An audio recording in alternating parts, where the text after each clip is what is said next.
మీ pension రద్దయిందా? లేకపోతే మీ pension రద్దవుతున్నట్లు మీకేమైనా notice వచ్చిందా? అయినా కూడా మీరు ఏ మాత్రం టెన్షన్ పడవలసిన అవసరం లేదు. మీ పెన్షన్ పక్కాగా మీకొస్తుంది. ఆంధ్రప్రదేశ్ ప్రభుత్వం ఈ రోజున ఈ పెన్షన్ రద్దు చేసేటటువంటి ప్రాసెస్కి సంబంధించి కొత్త రూల్స్ని ఇంప్లిమెంట్ చేయడం మొదలుపెట్టింది.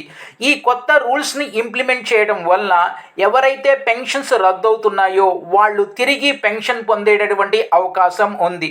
మీరు గనక ఈ వీడియో చివరి వరకు చూసినట్లయితే మీ పెన్షన్ రద్దయినా లేకపోతే మీ పెన్షన్ రద్దుకు సంబంధించి నోటీస్ వచ్చినా తిరిగి మీ పెన్షన్ని మీరు ఎంచక్కగా పొందొచ్చు. ఎలాంటి డౌట్ అయితే లేదు. జస్ట్ మీరు వీడియో చివరి వరకు చూడండి. ఇక ఆంధ్రప్రదేశ్ ప్రభుత్వం ఈ సంవత్సరం జనవరి నుండి ఈ నెల 25 వరకు పెన్షన్ రద్దు చేసే ప్రాసెస్ని మొదలుపెట్టింది. అంటే ఏంటంటే అర్హత లేక అనేక లక్షల మంది ఈ పెన్షన్ పొందుతున్నట్లు ప్రభుత్వం గుర్తించింది. ఈ అర్హత లేక పెన్షన్ పొందుతున్న వాళ్ళందరికీ కూడా ప్రభుత్వం ఏం చేస్తుందంటే రెండు సార్లు నోటీసులు పంపిస్తుంది. ఈ 2 సార్లు నోటీసులో రెండవసారి కూడా నోటీస్కి రెస్పాండ్ కాకపోతే పెన్షన్ని పూర్తిగా తొలగిస్తుంది. అంతేగాని ఎలాంటి నోటీస్ లేకుండా పెన్షన్ రద్దు చేయడం లేదు. చాలామంది భయపడుతుంది ఏంటంటే నోటీస్ ఏమీ లేకుండా జస్ట్ ఒక నోటీస్ వస్తుంది, నోటీస్ వస్తే పెన్షన్ మొత్తం పోయినట్లు. కానే కాదు, మీకు 2 నోటీసులు వస్తాయి. ఫస్ట్ నోటీస్కి రెస్పాండ్ అయితే వెల్ అండ్ గుడ్. అలా కాకుండా మీరు ఫస్ట్ నోటీస్ కూడా రెస్పాండ్ కాలేదనుకోండి, మీకు సెకండ్ నోటీస్ వస్తుంది. సెకండ్ నోటీస్కైనా రెస్పాండ్ అయితే మీ పెన్షన్ అనేది ఆగుతుంది. ఇక్కడ మీకు ఈ పెన్షన్ రద్దు ప్రాసెస్ గురించి చెప్పే ముందు యాక్చువల్గా ఎవరి పెన్షన్స్ రద్దు అవుతున్నాయో ఒకసారి చూద్దాం. యాక్చువల్గా ఈ మనకి 40% అంటే 40% అంతకన్నా తక్కువగా వైకల్యం కలిగి ఉన్నటువంటి వాళ్ళు, అంతేకాకుండా వీళ్ళకి 60 సంవత్సరాల కన్నా తక్కువగా ఉన్నట్లయితే వాళ్ళ పెన్షన్ మాత్రమే రద్దు చేస్తున్నట్లు ముందు దఫాగా నోటీసులు పంపించడం జరిగింది. రెండోది ఏంటంటే మెడికల్ క్లెయిమ్లో అంటే ఫిజికల్లీ హ్యాండిక్యాప్డ్ అండ్ మెడికల్, ఈ 2 సెక్షన్స్లో లేక ఈ 2 గ్రూపుల్లో అనేక మంది 40% కన్నా తక్కువగా వైకల్యం కలిగి ఉన్నప్పటికీ కూడా 40% కన్నా ఎక్కువ వైకల్యం ఉన్నట్లు దొంగ సర్టిఫికేట్లు సమర్పించి గత 2 సంవత్సరాల నుంచి పెన్షన్ పొందుతున్నారు. వీళ్ళకి నోటీసులు అనేది అందుతుంది. అయినప్పటికీ కూడా ఒకవేళ ఈ నోటీస్ అందినప్పటికీ కూడా మనం భయపడవలసిన అవసరం ఏమీ లేదు. ఈ నోటీస్ని తీసుకొని ఇప్పుడు నేను చెప్పేటటువంటి ప్రాసెస్ని కనుక మీరు ఫాలో అయినట్లయితే మీకు సెప్టెంబర్ కాదు, అక్టోబర్ కాదు, కంటిన్యూగా మీ పెన్షన్ అనేది వస్తుంది. ఆ విషయంలో మీరు ఏ మాత్రం కంగారు పడవలసిన అవసరం లేదు. మీకు పెన్షన్ నోటీస్ వచ్చినట్లయితే ముందుగా మీరు నోటీస్ అనేది మొదటి నోటీస్కే తీసుకోండి, మొదటి నోటీస్కే రెస్పాండ్ అవ్వండి. 2వ నోటీస్ వరకు వెయిట్ చేయకండి. ఒకవేళ మీరు పెన్షన్ నోటీస్ అనేది తీసుకున్నట్లయితే ముందుగా మీరు అపీల్ చేసుకోవాలి. అపీల్ అంటే ఏంటంటే యాక్చువల్లీగా నాకు వస్తున్నటువంటి పెన్షన్ కరెక్టే, సో కాబట్టి నా పెన్షన్ని కంటిన్యూ చేయండి అని సింపుల్ వర్డ్లో చెప్పడం. ఈ అపీల్ ప్రాసెస్ ఎలా ఉంటుంది? ఈ అపీల్ ప్రాసెస్లో ఫస్ట్గా మీరు ఒక గవర్నమెంట్ హాస్పిటల్ని మీరు వెళ్ళవలసి ఉంటుంది. అది ఏరియా హాస్పిటల్ అయినా డిస్ట్రిక్ట్ హాస్పిటల్ అయినా ఏదో ఒక గవర్నమెంట్ హాస్పిటల్ వెళ్ళాలి. అక్కడికి వెళ్ళిన తర్వాత right of persons with disability act 2016 ప్రకారం మీరు మాన్యువల్ మెడికల్ సర్టిఫికెట్ అనేది సమర్పించాలి. అంటే అక్కడ డాక్టర్ల చేత పరీక్షించబడి మీకు ఆ డాక్టర్లు అనేవాళ్ళు మీకు మెడికల్ సర్టిఫికెట్ అనేది ఇవ్వాలి.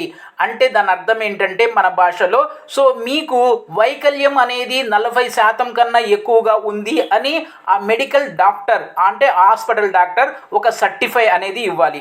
ఆ సర్టిఫికెట్ని తీసుకొని తర్వాత మీరు ఒక అపీల్ లెటర్ రాయాలి. వైట్ పేపర్ మీద ఒక అపీల్ లెటర్ రాయాలి.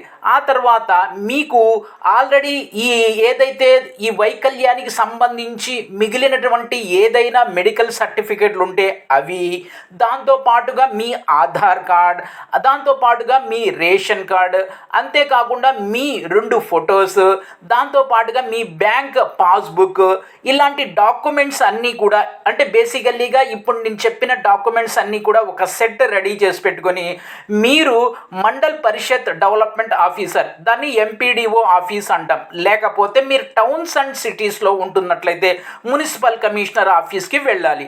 వెళ్ళిన తర్వాత మీరు సదరం సర్టిఫికేట్ నోటీస్ రెండు తీసుకున్నారు కదా, ఈ ఈ ఈ సదరం సర్టిఫికేట్ లేకపోతే ఆ నోటీస్ తీసుకొని ఈ డాక్యుమెంట్స్ అన్నిటినీ అటాచ్ చేసి అక్కడ మున్సిపల్ ఆఫీస్లో కానీ ఎంపీడీఓ ఆఫీస్లో కానీ మీరు సబ్మిట్ చేయవలసి ఉంటుంది. రెండోది ఏంటంటే, మీకు మొదటి ఈ ఏదైతే నోటీస్ వచ్చిందో ఈ నోటీసు వచ్చిన 30 రోజుల్లో కానీ రెండో నోటీస్ వచ్చిన 30 రోజుల్లో కానీ మీరు రెస్పాండ్ అవ్వాలి. ఫైనల్గా ఏంటంటే, మీకు సెకండ్ నోటీస్ వచ్చిన 30 రోజుల్లో కూడా మీరు రెస్పాండ్ కాకపోతే మీరు ప్రభుత్వానికి ఏం చెప్తున్నారంటే నాకు పెన్షన్ వద్దు అని చెప్తున్నట్లు అర్థం. కాబట్టి మీ పెన్షన్ అనేది ఆటోమేటికల్గా రద్దు అయిపోతుంది. దయచేసి ఆ తప్పు చేయకండి. మొదటి నోటీస్కి రెస్పాండ్ అయ్యి వితిన్ ద 30 డేస్లో ఈ ప్రాసెస్ మొత్తం కంప్లీట్ చేసి ఆ సెట్ ఆఫ్ డాక్యుమెంట్స్ని ఎంపీడీఓ ఆఫీస్లో కానీ లేక మున్సిపల్ కమిషనర్ ఆఫీస్లో కానీ సబ్మిట్ చేయండి. ఆ సబ్మిట్ చేసిన తర్వాత అక్కడి నుంచి వాళ్ళు ప్రాసెస్ మొదలు పెడతారు. ప్రాసెస్ మొదలుపెట్టి మీరు ఇచ్చినటువంటి సర్టిఫికెట్స్ని అన్నిటినీ క్షుణ్ణంగా పరిశీలించిన తర్వాత మీకు నిజమైనటువంటి పెన్షన్కి అర్హత ఉందో లేదో వాళ్ళు చెక్ చేస్తారు. ఫర్ అన్ ఎగ్జాంపుల్, మీరు సీరియస్ హెల్త్ ఇష్యూ ద్వారా 15,000 పెన్షన్ పొందుతున్నట్లయితే ఆ పెన్షన్లో మహా అయితే 9,000 పెన్షన్కి మారుస్తారు. అలా కాకుండా మీరు ఇచ్చినటువంటి సర్టిఫికేట్ ప్రకారం 40% కన్నా ఎక్కువగా వైకల్యం ఉన్నప్పటికీ మీకు 60 సంవత్సరాలు ఉందనుకోండి, అప్పుడు ఏం చేస్తారంటే మీకు 4,000 పెన్షన్కి మారుస్తారు. లేకపోతే మీరు నిజంగానే 40% కన్నా తక్కువ వైకల్యం ఉండి 9,000 పెన్షన్ పొందుతున్నారనుకోండి, అప్పుడు మీరు ఫర్ అన్ ఎగ్జాంపుల్ అన్ఫార్చునేట్లీగా మీరు కనుక వితంతు అయినట్లయితే మీకేం చేస్తారంటే ఆ 6,000 పెన్షన్ లేక 9,000 పెన్షన్ని ఆపేసి 4,000 అంటే వృద్ధాప్య పెన్షన్ అంటాం కదా, 60 సంవత్సరాల కన్నా ఎక్కువ లేక 60 సంవత్సరాలు లేక దానికన్నా ఎక్కువ ఉన్న వాళ్ళకి ఇస్తారు కదా, ఆ వృద్ధాప్య పెన్షన్ అయినటువంటి 4,000కి ఇస్తారు. ఇక్కడ ఏం జరుగుతుంది బేసికల్లీగా, ప్రతి 1,00,000 మందిలో 10 పెన్షన్లు రద్దు అవుతున్నాయి. మిగిలినటువంటి పెన్షన్లు ఏమవుతున్నాయి, జస్ట్ మారుస్తున్నారు. 15,000 పెన్షన్ పొందే వాళ్ళకి అలాంటి 15,000 పెన్షన్ పొందే అర్హత లేకపోతే నెక్స్ట్ స్లాబ్లోకి మారుస్తున్నారు. ఈ విధంగా మార్పులు అయితే జరుగుతున్నాయి. కానీ ఎవరి పెన్షన్ పడితే వాళ్ళ పెన్షన్ని అడ్డగోలుగా ప్రభుత్వం రద్దు చెయ్యటం లేదు. కాబట్టి ఇందాక ఏదైతే స్టేట్మెంట్ నేను చెప్పానో ఆ స్టేట్మెంట్కి మళ్ళీ కట్టుబడి ఉన్నాను. మీ పెన్షన్ ఎక్కడికి పోదు, మీ పెన్షన్ మహా అయితే మారుతుంది.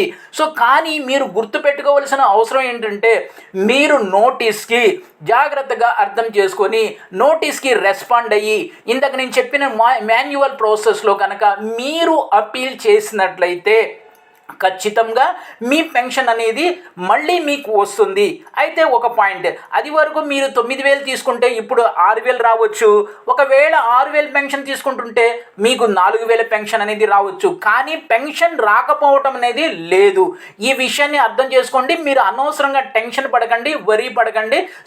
ఎవరైతే నోటీస్ వచ్చాయో వాళ్ళు మాత్రమే రెస్పాండ్ అవ్వండి. ఒకవేళ మీకు ఎలాంటి నోటీస్ రాలేదనుకోండి, వెల్ అండ్ గుడ్, మీ పెన్షన్ని ఆపే ధైర్యం ఆపేవాళ్ళు ఎవరు లేదు.